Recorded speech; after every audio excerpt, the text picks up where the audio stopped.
آخری سوال اور بہت ہی اہم سوال ہے، جس سے متعدد بار لوگوں نے سوال کیا ہے کہ مولانا میرے شوہر مجھ پر ظلم کرتے ہیں، میں صبح سے شام تک گھر کے کام میں لگی رہتی ہوں اور پھر بھی وہ ہمیں نہیں سمجھتے ہیں اور مجھ پر ہاتھ اٹھا دیتے ہیں، مجھے مارتے ہیں، میرے والدین نہیں ہیں، میں کیا کروں؟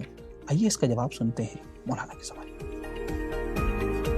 بسم اللہ الرحمن الرحیم۔ دیکھیں، بہت سارے گھروں میں اس قسم کی مشکلات ہوتی ہیں، شوہر اور بیوی کے درمیان اختلاف ہو جاتے ہیں، تو اس کا مطلب یہ نہیں ہے کہ شوہر بیوی کو مارے پیٹے یا بیوی شوہر سے بدتمیزی کرے، اس کی نافرمانی کرے۔ یہ دونوں ہی چیزیں اسلام اور اہل بیت اور دین کی روح سے قابل مذمت ہیں۔ ہم انسانوں کو اللہ نے عقل، زبان، جذبات، احساس، محبت جیسی نعمتیں دی ہیں جن کے ذریعے سے ہم اختلاف کو ختم کر سکتے ہیں، اور یہ اختلاف ختم ہونے بھی چاہیے، کیونکہ ہمارے آپسی اختلاف ہمارے امام اجل اللہ تعالیٰ فرج شریف کے ظہور کی راہ میں رکاوٹ ہیں۔ ہمیں سخت رویے، بدتمیزی اور مار پیٹ کی ضرورت نہیں ہے، یہ کام جانوروں کا ہوتا ہے جن کے پاس عقل اور سمجھ نہیں ہوتی ہے۔ تو اختلافات کو گفتگو اور نرمی کے ذریعے حل کرنا چاہیے۔ اب اگر خدا نخواستہ کوئی شخص اپنی بیوی پر ہاتھ اٹھاتا ہے یا اس پر ظلم و ستم کرتا ہے تو اس کی سزا اسے دنیا میں بھی ملے گی اور آخرت میں بھی۔ اس سلسلے میں آیت اللہ سستانی حفظہ اللہ فرماتے ہیں، شوہر کو چاہیے کہ وہ اپنے مشترکہ زندگی میں اپنی بیوی سے اچھی طرح پیش آئے، بیوی پر ظلم نہ کرے، اسے اذیت نہ پہنچائے، اسے مارے نہیں اور اس سے سختی سے اور تیز لہجے یا بد اخلاقی سے پیش نہ آئے، یا اسے اس طرح سے نہ چھوڑ دے کہ وہ نہ شوہردار خاتون مانی جائے اور نہ ہی طلاق شدہ۔ لہٰذا بیوی کے ساتھ نرم رویہ، اچھا اخلاق اور پسندیدہ طریقہ اپنانا چاہیے۔ اگر خدا نخواستہ ابھی تک ایسا کیا ہے تو اس کے لیے معذرت کرے، اور ہاں یہ یاد رہے، اگر مارا اور چہرہ یا ہاتھ یا کوئی اور جگہ لال، نیلی یا کالی ہو جاتی ہے تو شوہر کو